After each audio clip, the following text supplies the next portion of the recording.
folks, welcome back to Nostalgianomics. Today I thought we could talk some Paldean Fates while opening some Paldean Fates. This is truly one of the most underrated sets in the era. The ETBs have pretty much gone stagnant. They're not really dropping anymore, but they're not really rising. They're sitting around that $40 mark, while the singles are still outperforming most of the rest of the market in Scarlet and Violet.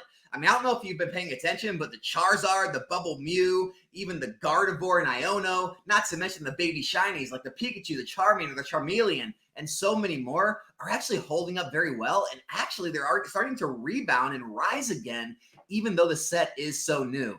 So sit back, relax. Let's go ahead and have some fun opening these packs. Maybe I can hit one of those, and we'll talk about it a little bit. But first, we got to shout out today's video sponsor. It is none other than Low Poppin'. Guys, Low Poppin', as always, has something for everyone. It does pay to shop around on here. I found a lot of good deals recently, and I know others have as well. And so if you do see something you like, oh, I don't know, this Mewtwo GX PSA 10 right here, give it a click. You can always make an offer on it because it is over $500. If you do have a card that's over $1,000, you can buy now and pay later. And as always, you can reach out to Low Popping on Instagram or email if you do want to try to work a deal. They are always buying, selling, and trading. So make sure to check out Low Poppin'. This link will be in the description and the comment section below. All right, guys. We got two full ETBs worth of packs from Paldean Fates. 18 total booster packs. So, Paldean Fates, right? Obviously, it's a specialty set. And so, no booster boxes, which kind of sucks because I do definitely prefer to invest in booster boxes. And although all Scarlet and Violet really isn't performing great, other than really 151, and Paldean Evolved is starting to come up, I would say Paldean Fates is probably going to follow sort of that line. I mean, I don't see it kind of popping off as far as a sealed product goes anytime soon. But at the same time, it does have some of the most expensive and sought-after cards in the era. I mean, that is the most expensive Charizard in that set. The Charizard Special Illustration Rare. The Bubble Mew is one of the most valuable cards in the entire era. I think the only cards more valuable than that right now are the Magikarp from Paldean Evolved after its uptick, and the 151 Charizard. Hey, we got the old shiny, Wigglytuff baby shiny. Not bad, not bad.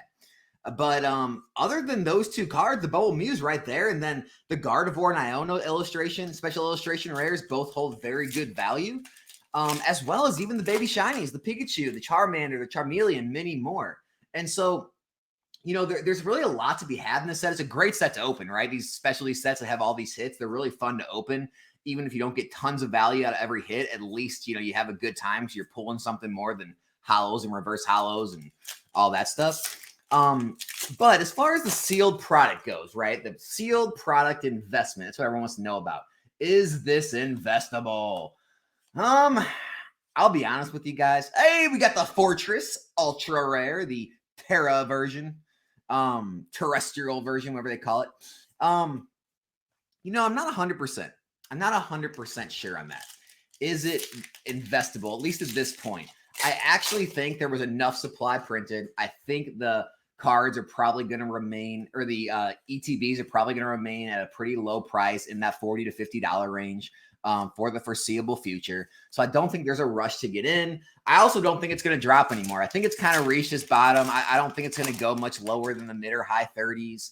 I think it'll probably stick around where it's at, maybe trail up into the mid 40s here soon. Here's the other thing though. What do we got? What do we got? Oh, a Skiploom.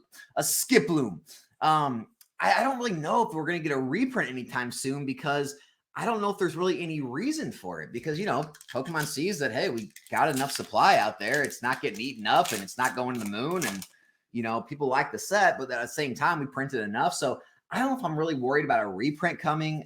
As far as what I'm doing, I still have a couple cases I'm holding on to for the time being. Paldean students. Guys, the most rare ultra full art card I've ever seen. Now, if you open an ETB of Paldean Fates, you're almost guaranteed to pull at least one Paldean student. Am I right? But no, I mean, I'm just kind of holding on to those. Like, I opened up the rest of what I had for my box breaks on Thursday. And so, you know, I'm not really going crazy on the specialty sets, even Paldean Fates right now. But I have graded. Hey, we got the Noivern. I have graded multiple of the Charizard special illustration rares. I have sold off some, but I am keeping one. And I'm also going to keep my Bubble Mew if that comes back in a PSA 10. And I'm actually going to hold on to some of these special illustrations. I'm not saying it's, maybe the safest move or the smartest move in the world, but in my opinion, at the rate that the singles are being chased and bought up and how they're holding their value and starting to rebound, I'm actually, making some speculations on some of these cards, and especially in a PSA 10, because as everyone knows, Scarlet Violet era is just notoriously hard to grade, and so I am holding on to some of those. We got the Moshold shiny, baby shiny, so I'm starting to hold on to some of those and still selling some as I need to for the business side of things and stuff. But yeah, I mean that's pretty much all I got about Paldean Fates, guys. Like, it's a great set to open. It's super fun to open. I mean, look at this. This is one ETB so far. I got all these hits, so it's a great set to open. It's kind of like the other Shining sets, like Hidden Fates and Shining Fates. Absolutely impossible to hit the card you're actually looking for. Oh, look, we already doubled up on the old Noivern. Absolutely impossible to hit the actual cards you're trying to chase, and that's why I think the Pikachu, Charmander, Charmeleon, the other baby shinies are so valuable, is because they are so hard to hit because there's just so many of them. It's not that a baby shiny pull rate's hard, but the exact baby shiny you're looking for pull rate's hard. What we got here? Hey, we got the Mew.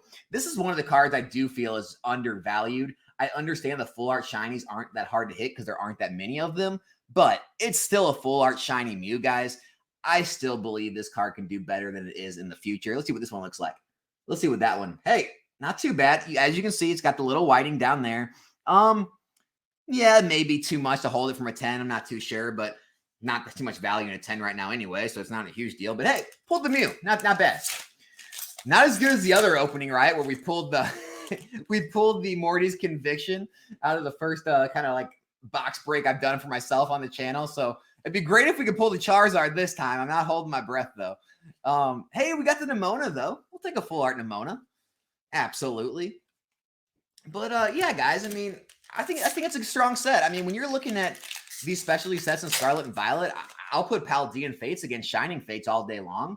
I'll put 151 against Champion's Path all day long. I mean, I'll put a lot of the booster boxes so far against any Sword and Shield booster box. Hey, we got a little Smoliv. And so I'm happy with everything so far with this set, with the other sets.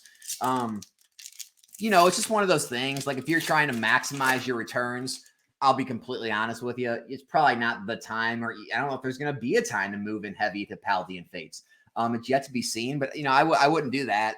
It's definitely a great set to open since you can, it's kind of affordable, and there's, there are cards you can pull that are, double, almost triple the cost of the ETB, which is nice. Where a lot of booster boxes, there's not even cards in there right now that are as much as the booster box cost. So that's one thing I do like about it. But we'll kind of see. We'll kind of see where things go. I'm not holding my breath for it to go to infinity. And even if it did in the near future, Pokemon would most likely just reprint it. I think what our best opportunity is with this set is maybe it just kind of stagnates and underperforms a little bit for a little while. And then, hey, we got the old Wug Trio. And then Pokemon just kind of says, you know what? I don't think we're going to reprint it. I don't know if it needs it. Let's go ahead and move on. And then that happens. Then the supply is just too short and it starts to rise. And maybe Pokemon never comes back to reprint it. I think that's probably our best bet to see a good rise on Paldean Fates, because if it does rise too fast, they're just going to do what they did Crown Zenith and kill it. So we'll see what happens, guys. Let's see. I got one more chance on these packs. One more chance. Oh, I saw the yellow. I thought we could end it with the Pikachu. That would have been so great. But no, we ended it with just a Wattrel. So that's what we're looking at, guys. Out of 2 ETBs, it looks like we got, what do we got? We got 5 baby shinies. Nice. We got one of the ultra rare Terraforms, 2 Noivern EXs. We got a Wug Trio illustration rare. We got 2 of the full arts, and we did get the full art shiny Mew. I guess that's the big hit for this opening. I don't know, guys. What do you think? Let me know if you like these style videos. If you do, I'll keep making them. If not, then I guess we just won't do that anymore. And other than that, be back here in a new video soon. I'm out.